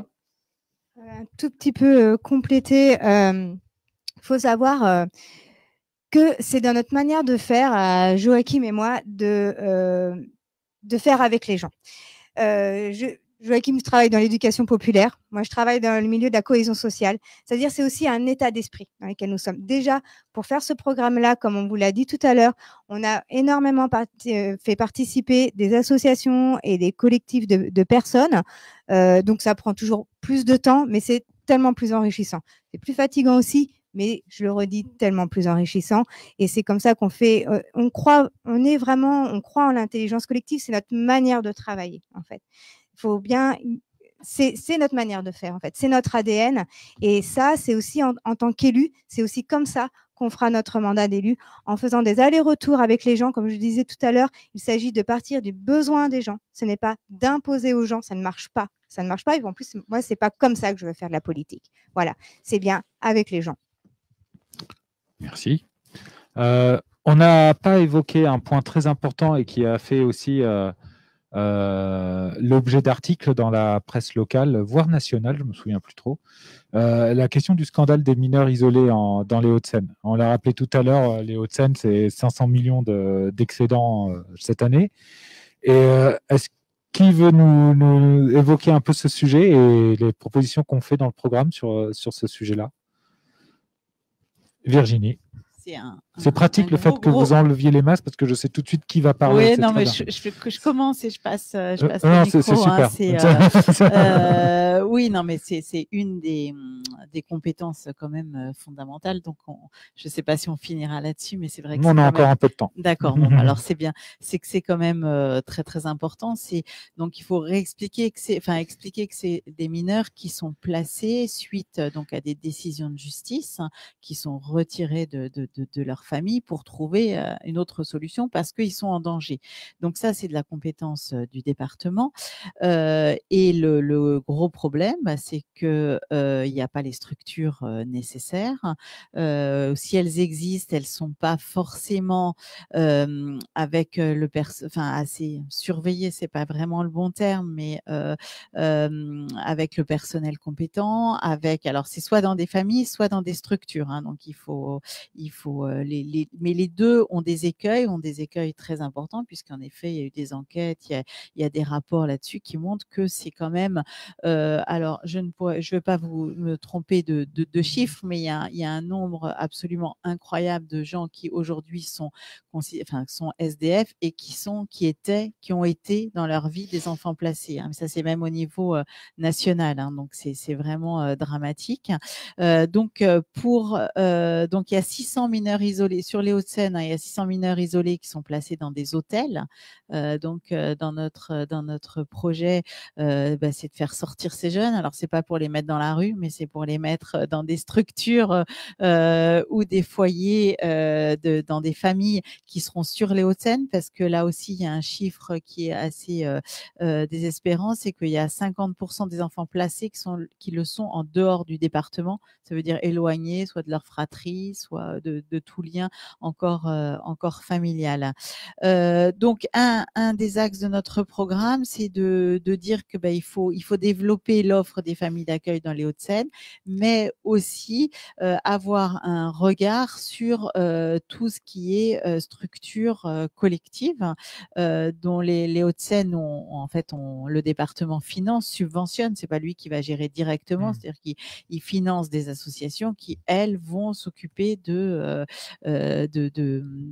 tout faire pour que normalement ces enfants aient une vie normale, épanouissante, comme tout le monde. Et voilà, donc nous on propose de contrôler, de mettre des règles sur toutes ces associations. Je pense que tu as d'autres choses à dire. Alors, dis-les rapidement. Oui, je vais dire. Il est 47, on a encore 2 ou 3 thèmes à. Le maître du temps est sévère. Je vais être vite parce que, Virginie a dit l'essentiel du constat de ce scandale aujourd'hui qui dure depuis trop longtemps et au département pendant le mandat qui s'achève. On a eu cesse dans l'opposition. On a eu cesse les 2 conseillers départementaux de ce canton, et je veux saluer Catherine Picard qui n'est pas avec nous ce soir, mais qui a fait avec moi un travail formidable tout au long du mandat. On a eu cesse de dénoncer ce scandale-là, des jeunes mineurs isolés, des jeunes placés loin de leur famille. Et donc, Virginie a rappelé les grands axes de nos propositions pour que on tourne la page de cette affaire-là. Mais je voudrais juste te dire une chose, c'est que ce scandale, il est l'illustration de quelque chose de plus profond dans ce département. Il est l'illustration de la manière dont la droite a géré les services sociaux dans ce département depuis maintenant de longues années, et notamment sur le dernier mandat. Là aussi, c'est un autre scandale. La droite n'a eu cesse, au motif d'économie d'échelle à faire, de fusion du département avec les Yvelines, ou d'autres motifs totalement fallacieux, de faire en sorte que progressivement les services sociaux soient totalement déstructurés. Ils ont été d'abord restructurés, ensuite fusionnés, ensuite délocalisés, les éloignant de plus en plus de la proximité, de la proximité avec les habitants, fusionnant des services avec des métiers différents, faisant fi du fait que dans le secteur social, il y a des métiers différents. C'est une chose que d'accompagner un bénéficiaire du RSA, c'en est une autre que d'accompagner un jeune en grande difficulté parce que placé dans des structures telles qu'elles ont été décrites par Virginie tout à l'heure. Ce ne sont pas des mêmes métiers. Eh bien, on a fait comme si c'était pareil. Et donc, on a fusionné ces services et on a retiré le sens même du travail pour beaucoup d'agents. Ce qui fait qu'aujourd'hui, dans certains services sociaux territoriaux, on est dans une situation où près de 30, voire ou quasi un tiers des emplois restent vacants. Les postes sont vacants.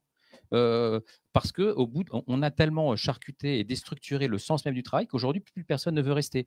Et donc, cette question de l'aide sociale à l'enfance, qui est un vrai scandale en soi, elle est aussi le résultat de la politique de gestion des agents des services sociaux dans ce département qui est totalement inacceptable et sur laquelle il faudra revenir. Aujourd'hui, prenez un exemple simple. Je change un petit peu de sujet, mais quand même. Aujourd'hui, un Malakoffio ou un Montrougien qui a besoin de l'accompagnement d'une assistante sociale, qui a besoin d'un service, d'accéder à ses droits, Virginie l'évoquait tout à l'heure, fut un temps, il allait auprès des espaces départementaux de l'action sociale, les EDAS, qui étaient situés dans des locaux de nos villes, ou dans des locaux prêtés par les villes, en tout cas, qui se situaient en proximité dans nos villes. Aujourd'hui, c'est fini ça. Le département a choisi de concentrer ses services dans 7 pôles dispersés dans le département. Et aujourd'hui, pour nos habitants, le service, il n'est plus ni à Malakoff ni à Montrouge. Il est à Châtillon, enfin, fond d'une zone industrielle, au 2e ou 3e étage d'un bâtiment qui ne paye pas de mine, avec des voies de bus, enfin comment dirais-je, des lignes de bus qui existent, mais qui ne sont quand même pas très pratiques pour la population. Et ça aussi, c'est le résultat de la façon dont on a voulu gérer le secteur de l'action sociale dans ce département, qui, au bout du bout, a donné ce scandale-là. Mais il s'illustre par d'autres sujets. Et là-dessus, il faut qu'on revienne absolument là-dessus. La solidarité, c'est le cœur de l'action du département. On ne peut plus laisser aujourd'hui, ce n'était pas le cas il y a quelques années, ça l'est encore moins aujourd'hui, on ne peut plus laisser aujourd'hui les services sociaux départementaux dans l'état dans lequel ils sont, ni pour les agents, ni pour la population pour laquelle le service rendu se trouve dégradé, parce que les moyens ne sont plus là, ni humains et encore moins financiers. Et ça, c'est plus possible. Donc là aussi, il faut vraiment, sur les questions de la solidarité, tourner la page. Et les propositions qu'on a, qui viennent d'être évoquées sur la protection de l'enfance, sur la question de l'enfance en danger, peuvent aussi se décliner sur d'autres secteurs de la solidarité. Merci. Je vous propose d'essayer de terminer sur 2 sujets. D'abord, Vincent, tu vas nous parler d'Erasmus et de ton travail par rapport à l'Europe et des éventuelles aides européennes dont on pourrait bénéficier au niveau du département. Et ensuite, tu as évoqué très rapidement dans ton intervention le RSA, et nous avons une proposition sur le RSA jeune. Il serait, je pense, intéressant de l'évoquer. Si on a un petit peu de temps, on aura sur le bien vieillir, exactement, tu as lu dans mes pensées. On évoquera aussi la question du bien vieillir. Il est 21h52, Vincent. J'ai 2 minutes, c'est ça Bon, l'idée est très simple. Notre projet politique, globalement, il s'inscrit dans une logique éminemment européenne. Nos partis politiques respectifs ne peuvent pas imaginer une action publique qui ne serait pas dans cette logique-là. Alors, globalement, alors qu'on parle d'une élection départementale, pourquoi on vient parler de l'Europe? Simplement parce que l'Europe, elle s'inscrit sur les territoires. L'Europe ne se fait pas qu'à Bruxelles. Donc l'Europe s'inscrit sur les territoires, et de fait, chacun des territoires, la commune, le département et la région, peuvent utiliser l'Europe dans le respect de leurs compétences. Alors, je vais parler d'Erasmus, mais on verra que très vite, il y a d'autres sujets. Erasmus, c'est le programme européen de la mobilité des jeunes. Et dès qu'on parle de mobilité des jeunes et de collège, le lien est fait. Eh bien, il faut savoir que le département des Hauts-de-Seine n'a aucun projet de mobilité Erasmus qui a été porté, accompagné, développé avec les différents établissements scolaires. Ça, c'est pas normal. Voilà, on serait, mais quand on voit ce qui peut se faire au niveau des autres départements métropolitains et d'outre-mer, et j'en profite pour lancer un petit coup sur les outre-mer, puisque j'ai vécu suffisamment longtemps à La Réunion pour savoir que cette question-là est importante, et de dire qu'effectivement, on doit s'inscrire là-dedans.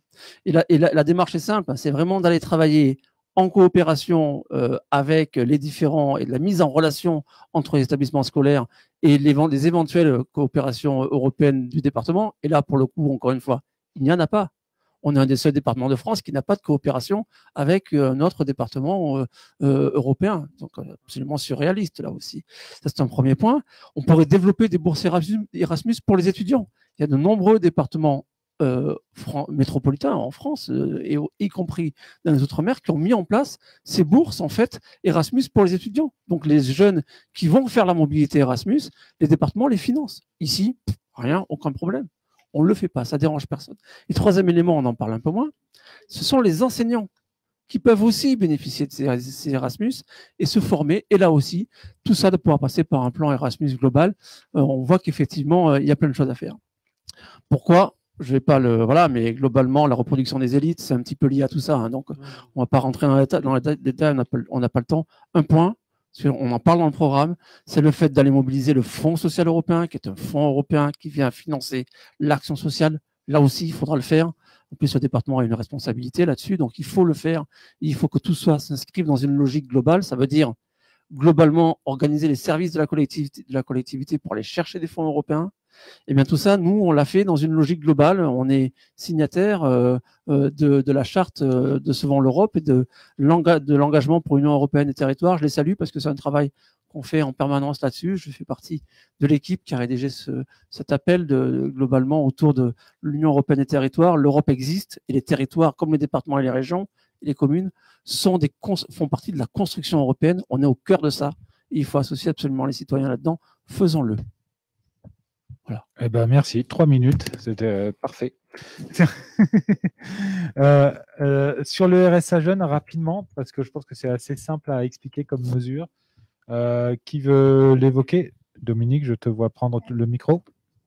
En fait, le RSA jeune, c'est facile, hein. Pourquoi le RSA, on l'a qu'à partir de l'âge de 25 ans? Pourquoi? À partir de l'âge de 18 ans, on peut voter. Là, on a eu un jeune de 18 ans qui nous a posé une question. Ils sont dans la vie citoyenne. Pourquoi est-ce que les jeunes ne peuvent pas bénéficier du RSA? Pourquoi c'est à partir de l'âge de 25 ans? Je ne crois pas que les gens qui ont entre 18 et 25 ans ont plus de moyens que ceux qui ont entre 25 et 30 ans. Il n'y a aucune justification à ça. Au contraire, on sait bien que quand on commence dans la vie de 18 ans, c'est quand on commence ses études, il y a des frais. Ou aussi des gens qui se lancent dans la vie. On sait bien ici, en plus, dans le 92, le foncier est fort, hein, quand on veut s'installer. Les logements, les loyers sont élevés. C'est une nécessité, en fait, pour réduire les inégalités, pour laisser personne au bord de la route. Voilà pourquoi. Merci beaucoup. Tu peux. Je surveillerai ton temps de parole. Je compte sur toi. Je compte sur toi. Oui, non, je voudrais profiter de ce que vient de dire Dominique sur la situation des jeunes au regard du RSA et donc au regard plus largement des bénéficiaires du RSA. Je voudrais juste compléter sur un point sur les bénéficiaires du RSA parce que on en a, je trouve, pas encore beaucoup parlé. Or, c'est une des compétences obligatoires, celle d'accompagner ces bénéficiaires du RSA et donc les jeunes aussi bénéficiaires du RSA, enfin qu'on souhaite bénéficiaires du RSA, fidèles à nos valeurs de gauche, de solidarité et de soutien à ces jeunes. Juste pour dire que là encore, dans notre département, là où on a encore une autre défaillance qu'il va falloir corriger, c'est celle de l'accompagnement justement des bénéficiaires du RSA. On a une population jeune qui ne bénéficie pas alors qu'elle est contrainte d'aller faire la queue devant les distributions de denrées alimentaires. On l'a tous vu dans nos villes ou ailleurs, voilà, dans la période actuelle, hein, puisque frappé par le chômage, sans petit boulot, etc. Donc là aussi, il y a un souci. Mais sur le côté de l'accompagnement des demandeurs d'emploi, sur le côté de l'accompagnement des bénéficiaires du RSA, là aussi, un seul constat. En 6 ans de mandat là, que je viens de faire, moins 30% de budget en moins pour l'accompagnement des bénéficiaires du RSA, alors même que c'est une compétence obligatoire. Ce qui n'est pas sur quoi le département n'a pas la main, c'est le montant du RSA. Ça, c'est l'État qui fixe le montant du RSA. C'est une décision nationale et l'État verse aux collectivités, verse aux départements ou devrait verser, parce que là aussi on a un autre problème, il sera un peu long d'en parler ce soir, mais devrait verser la totalité de ce que les départements devraient donner pour cette allocation aux bénéficiaires. Ce n'est pas le cas aujourd'hui. OK. Mais les politiques d'accompagnement, elles sont obligatoires. Et elles devraient être vraiment le point dur sur lequel on devrait travailler. Or, enfin, je ne veux pas abreuver de chiffres celles et ceux qui nous écoutent, mais quand on regarde le budget aujourd'hui, c'est quoi concrètement? C'est en gros 200 à 230 euros par bénéficiaire par an pour les accompagner. Qu'est-ce qu'on peut faire aujourd'hui avec 200 euros par an pour accompagner une personne éloignée de l'emploi, pour la faire revenir à l'emploi dans des délais raisonnables, pour l'accompagner sur d'autres dimensions aussi, parce que souvent, quand on est éloigné de l'emploi, on a d'autres problèmes qui arrivent, la santé, le logement, enfin d'autres problèmes qui viennent se gréver là-dessus. Eh bien, 230 euros par an, on voit bien que c'est insuffisant. Ça devrait être évidemment bien plus large que ça. Et je le dis avec d'autant plus de force que, et je l'ai dit tout à l'heure, on a un département riche, très riche, le plus riche. On croit que tout va bien dans ce département. Et on oublie trop vite que les inégalités que j'évoquais tout à l'heure, elles sont là. Aujourd'hui, le chômage dans ce département, il n'est pas rien. Enfin, le taux de chômage, il est aux alentours de 9 ou 10%. Mais la part du chômage hein. La part du chômage, notamment de longue durée, les gens qui sont au chômage depuis 1 an, depuis 2 ans, depuis 3 ans, elle n'a cessé d'augmenter. La cible même de celles et ceux qui devraient être accompagnés par le département. Aujourd'hui, le chômage, la part du chômage de longue durée dans notre département, elle n'est pas de 10, de 20, de 30%. Elle est de 50%. La moitié des chômeurs de notre département sont des chômeurs de longue durée. Voilà. C'est un scandale. Voilà. Je ne veux pas faire reposer sur le département le fait que ces personnes soient au chômage. Je ne sais pas ce que je veux dire. En revanche, il revient au département de les accompagner et de faire en sorte qu'elles quittent le chômage. 50% des personnes en chômage de longue durée, et parmi elles, un bon tiers qui sont au chômage depuis plus de 3 ans. Vous vous rendez compte? Et là-dessus, pareil, le département s'est engagé sur ses dépenses d'accompagnement en diminuant. C'est toujours c'est pas le plus. Hein. J'ai cru comprendre que certains candidats voulaient aller plus loin, voulaient faire plus sur ce canton. Eh bien, la réalité de la politique que soutiennent ces candidats-là, c'est le toujours moins. Ce département a fait toujours moins pour le social, a fait toujours moins pour les demandeurs d'emploi, a fait encore moins pour les jeunes.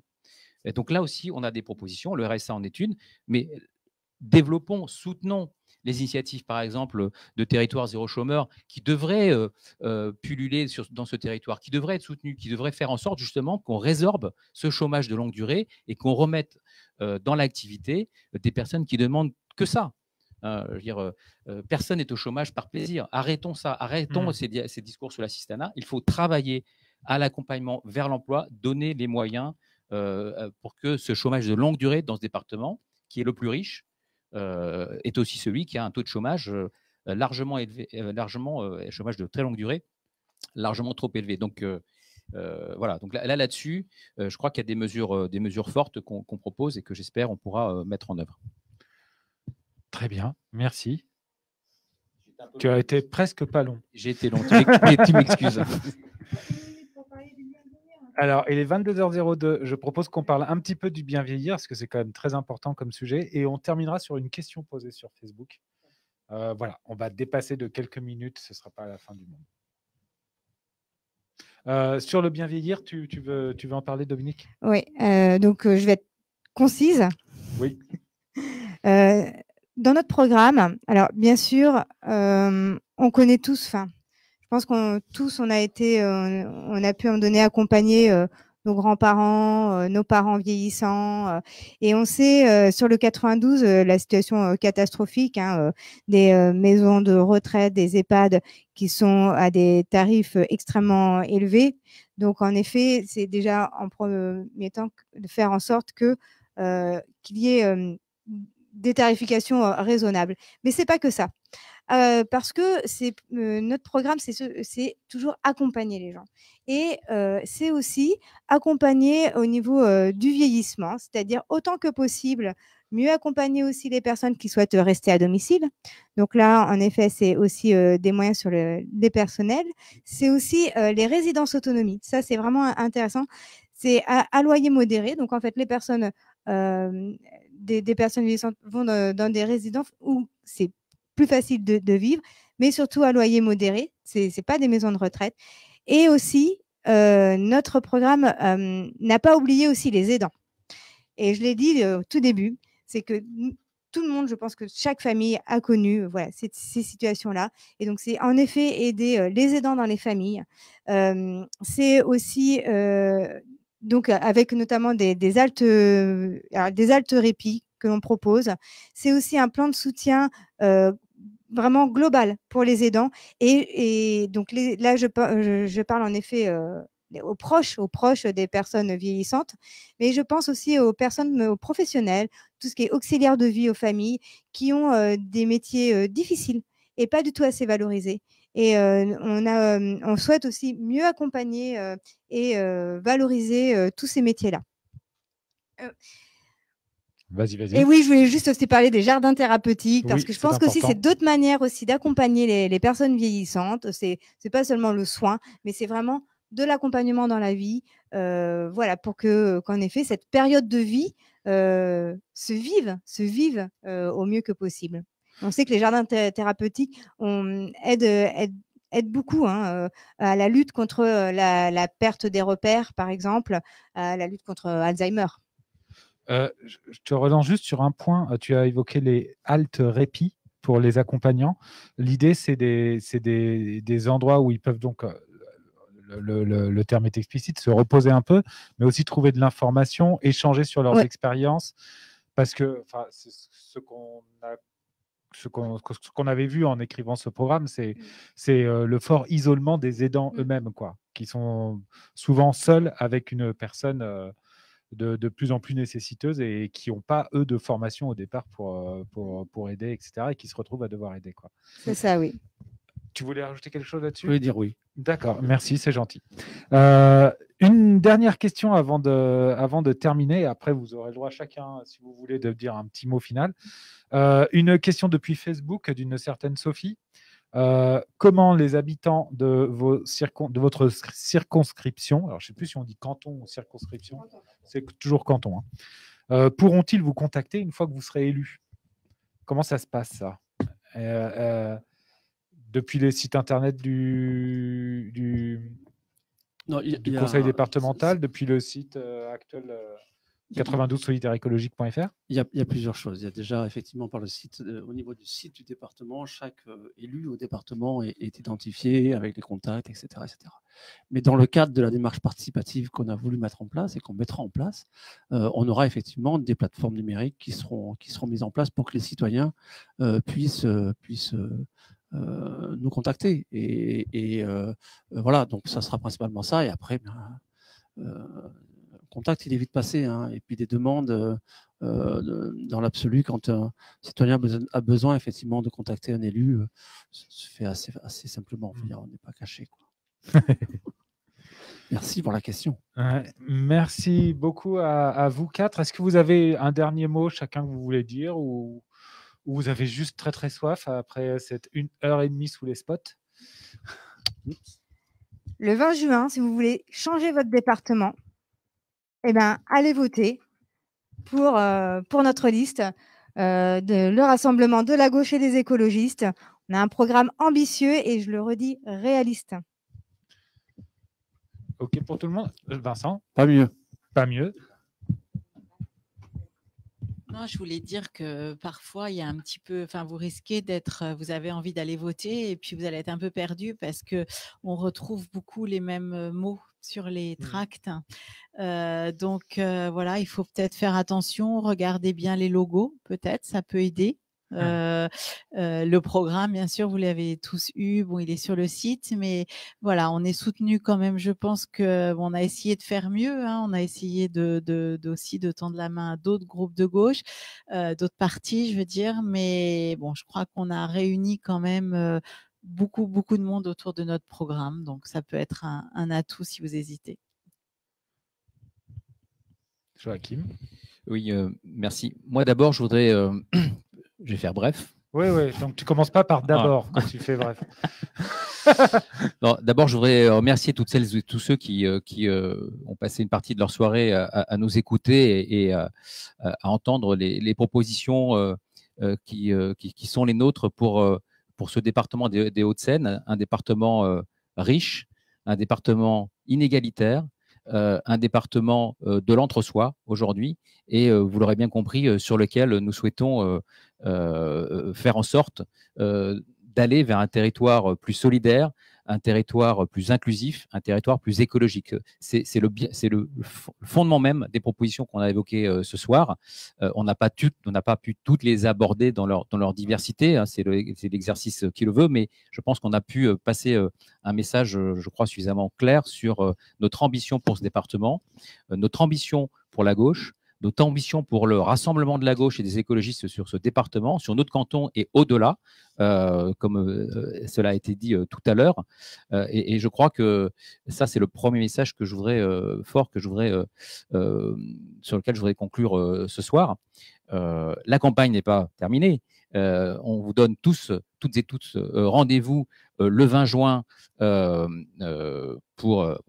J'espère nous apporter votre soutien, et nous apporterons le nôtre et notre engagement fort et sincère pour les années qui suivront.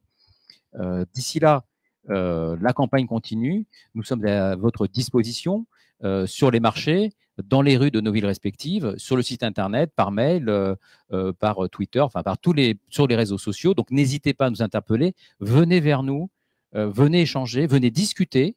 Moi, je suis pour le débat. On peut ne pas être d'accord sur une proposition, mais on est là pour débattre dans un cadre républicain, dans un cadre apaisé. Et donc, nous sommes à votre disposition. Merci. Donc, merci à vous et merci à toi, Grégory, d'avoir brillamment animé cette soirée. Merci à la technique qui a permis que l'on puisse être reçu dans vos foyers ce soir, sur vos ordinateurs, dans vos foyers, mais où que vous soyez d'ailleurs. Vous êtes peut-être dans un métro, à la terrasse, encore, oui, puisque le couvre-feu n'est pas encore là, à la terrasse d'un café, chez vous ou sur votre propre terrasse. Mais en tout cas, j'espère que ce soir, on vous aura donné envie de soutenir notre projet, de soutenir ce projet de gauche, ce projet du rassemblement de la gauche et des écologistes, ce projet pour faire avancer le département, faire avancer la vie des gens, lutter et faire en sorte que leur quotidien soit meilleur demain. Voilà, merci. Eh ben, merci beaucoup à vous quatre et je dis au revoir à tout le monde. Et juste une dernière chose, si vous n'êtes pas disponible pour voter le 20 juin ou le 27 juin, vous pouvez toujours utiliser une procuration, enfin demander à ce que quelqu'un vote pour vous, ça s'appelle la procuration et tous les détails sont sur le site. Merci à tout le monde et puis à la prochaine et au 20 juin ou plus tard et d'ici là sur les marchés et ailleurs. Au revoir.